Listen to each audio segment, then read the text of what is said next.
ನನಗೆ ತುಂಬ ಇಷ್ಟ ಆಗಿದ್ದು ಕತೆ. ಯಾಕೆ ನಾನು ಒಬ್ಬ ಹೊಸಬನಾಗಿದ್ದಾಗ ಕತೆ ಅಂದಾಗ ತುಂಬ ಓಡಾಡ್ತೀವಿ, ತುಂಬ ಹುಡುಕಾಡ್ತೀವಿ. ಆ ಥರ ಒಳ್ಳೆ ಕತೆಗಳು ಸಿಗೋದು ಕಷ್ಟ. ಅದರಲ್ಲಿ ಒಂದು ನಥಿಂಗ್ ಲೈಕ್ ನಮ್ಮ ದುನಿಯಾ ಒಂದು ವರ್ಷನ್ ಆಯಿತು. ಒಂದು ಲವ್ ಸ್ಟೋರಿ, ಕ್ರೈಮು, ಇನ್ನೊಂದೇನೋ ವಿಷಯ ಹೇಳಿದ್ವಿ. This is pure love. ಅಂದರೆ ನಮ್ಮ ಬಾರ್ಡ್ರ್ಗಳಲ್ಲಿ ಏನಿದೆ ಎಲ್ಲ ಹಳ್ಳಿಯಲ್ಲಿ ನಡೆಯುವಂಥ ಒಂದು ಸೂಪರ್ ಕತೆ. ಸಿಟಿಲಿ ನಡೆಯುತ್ತೆ, ಬಟ್ ಹಳ್ಳಿಲಿ ಇನ್ನೂ ಸಖತ್ತಾಗಿ ನಡೆಯುತ್ತೆ ಲವ್ ಸ್ಟೋರೀಸು. ಆ ಥರದ್ದೊಂದು ಏನು ಹೇಳ್ತಾರೆ, ಒಂದು ಸೇಕ್ರೆಡ್ ಲವ್ ಸ್ಟೋರಿ ಅಂತ ಹೇಳ್ಬೋದು. ಮಾಡಿಬಿಟ್ರೆ ಇನ್ನೇನು ಹೇಳ್ಬೋದು, ವೆರಿ ಡಿವೈನ್ ಲವ್ ಸ್ಟೋರಿ ಅಂತ ಹೇಳ್ಬೋದು. ಆ ಥರದಕ್ಕೆ ಹೋಲಿಕೆ ಆಗುವಂಥ ಒಂದು ಅದ್ಭುತವಾದ ಸಿನಿಮಾ. ಯಾಕಂದರೆ ಎಲ್ಲ 50 ಸಿನಿಮಾಗಳು ಈ ಥರದ ಮಟ್ಟಿಗೆ ಇಳಿದ್ಬಿಟ್ಟು ಒಂದು ಒಳ್ಳೆ ಕಂಟೆಂಟ್ ಸಿನಿಮಾಗಳು ಅಥವಾ ಲವ್ ಸ್ಟೋರಿಗಳಿಗೆ ಅಷ್ಟೊಂದು ವ್ಯಾಲ್ಯೂ ಇಲ್ಲ ಅನ್ನೋ ಟೈಮಲ್ಲಿ ಲವ್ ರೆಡಿ ಅದನ್ನೆಲ್ಲ ಬ್ರೇಕ್ ಮಾಡ್ಕೊಂಡಂಥ ಸಿನಿಮಾ ಮೊದಲು ಸರಿ ನೀವು ಸಿನಿಮಾ ನೋಡಿದಾಗ ಅನಿಸುತ್ತೆ. ಈಗ ಏನಾಗುತ್ತೆ, ಅಫ್ಕೋರ್ಸ್ ನಿಜ, ಕಂಟೆಂಟ್ ಇದ್ದರೆ ಅದೇ ದೊಡ್ಡ ಬಜೆಟ್. ಸುಮ್ಮನೆ ದೊಡ್ಡ ಬಜೆಟ್ ಹಾಕ್ಬಿಟ್ಟು ಸಿನಿಮಾ ಮಾಡೋದು ಅಲ್ಲ. ಕಂಟೆಂಟ್ ಇತ್ತು ಅಂದರೆ ಆ್ಯಕ್ಚುಲಿ ಇವೆಲ್ಲನೂ ಇಡೀ ವರ್ಲ್ಡಲ್ಲಿ ನಡೆಯುವಂಥ ಒಂದು ಲವ್ ಸ್ಟೋರಿ. ಇದು ಒಂದು ಕಾಮನ್, ಎಲ್ರಿಗೂ ಇಷ್ಟ ಆಗುವಂಥ ಲವ್ ಸ್ಟೋರಿ. ಸೊ ಹಂಗಾಗಿ ಈ ಕಂಟೆಂಟೇ ದೊಡ್ಡ ಬಜೆಟ್ ಇಲ್ಲಿ.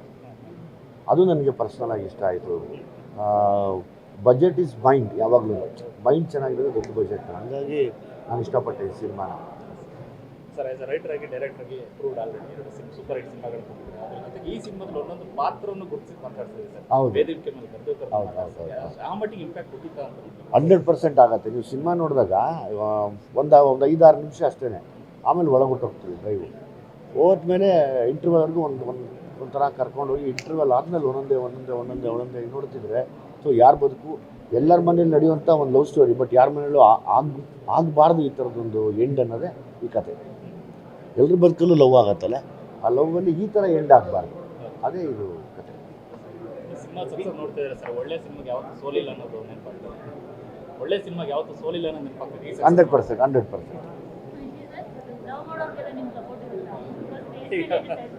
ಏನಂತಪ್ಪ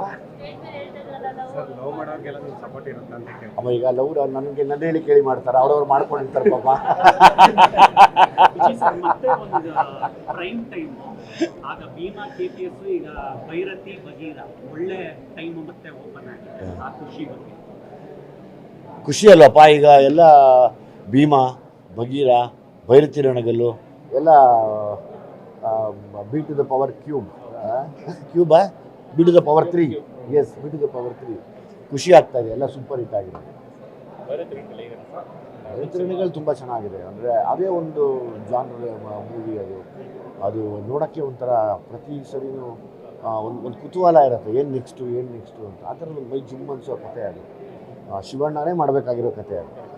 ಸೊ ಈಗ ಜನಗಳು ಬರ್ತಾ ಇದ್ದಾರೆ ಅಂದರೆ ಥಿಯೇಟರ್ ಕಲ್ಚರ್ಗೆ ಮತ್ತೆ ಒಪ್ಕೊಂಡು ಈಗ ಬ್ಯಾಕ್ ಟು ಬ್ಯಾಕ್ ಸಿನಿಮಾಗಳು ಗೆದ್ದಿರೋಂಥ ನಿಮ್ಮ ಸಿನಿಮಾ ಹಿಡಿದು, ಸೊ ಲವ್ ರೆಡಿಗೆ ದೊಡ್ಡ ಬ್ಲೆಸ್ಸಿಂಗ್ ಆಗುತ್ತಾ ಅಂತ ಜನ ಸಿನಿಮಾ ನೋಡಿರೋ ಮತ್ತೆ ವಾಪಸ್ ಬಂದು ಈ ಕಡೆ ಅಲ್ಲ, ಇದೇನಾಗುತ್ತೆ, ಈಗ ಎಲ್ಲ ದೊಡ್ಡ ಬಜೆಟ್ ಸಿನಿಮಾಗಳ ಮಧ್ಯೆ ಒಂದು ಬ್ಯೂಟಿಫುಲ್ ಸಿನಿಮಾ ಅಂದರೆ ಅಗೇನ್ ಏನು ಹೇಳ್ತಾರೆ, ಒಂದು ಲವ್ ಸಿನಿಮಾ ಬಂದಾಗ 100% ಇಷ್ಟ ಆಗುತ್ತೆ ಜನಗಳಿಗೆ. ಆ ಒಂದು ಖುಷಿ ನನಗಿದೆ.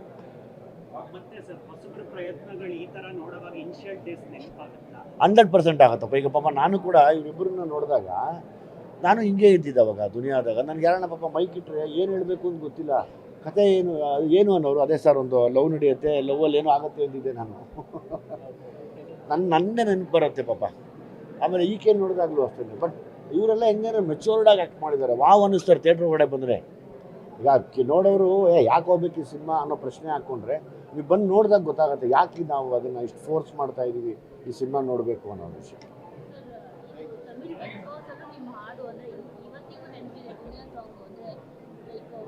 ಕರಿಯ I love you song Tamil Bigg ಬಾಸಲ್ಲಿ ಆಡಿದ್ದಾರೆ. ಹೌದೌದು,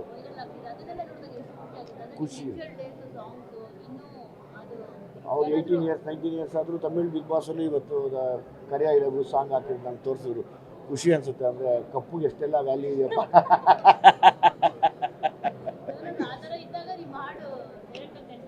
ಡೈರೆಕ್ಟಾಗಿ ನೆನಪಾಗುತ್ತೆ ನನಗೆ. ಹೌದೌದು. ಇಲ್ಲಪ್ಪ, ಇದು ಸುಮ್ಮನೆ ಜಡೇಶ್ ಸಿನಿಮಾಗೆ ಗೆಟಪ್ ಬಿಟ್ಟಿದ್ದೆ ಅಷ್ಟೇ.